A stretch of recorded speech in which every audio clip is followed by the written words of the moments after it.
One of the biggest issues when starting a company is finding the money to get it going. But a 19-year-old student found an interesting way to get her startup off the ground.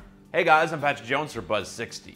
Sarah Hansen wanted to drop out of college and work on an idea for a website called seniorlivingmap.org that helps people find assisted living homes.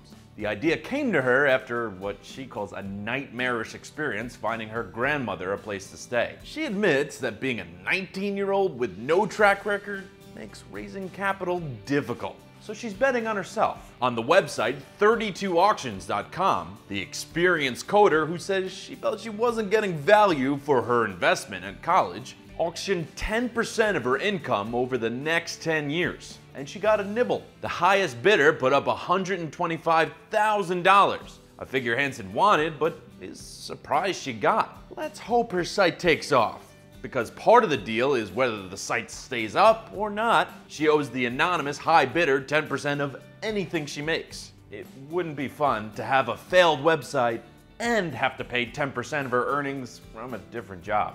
Buzz60, now you know, pass it on.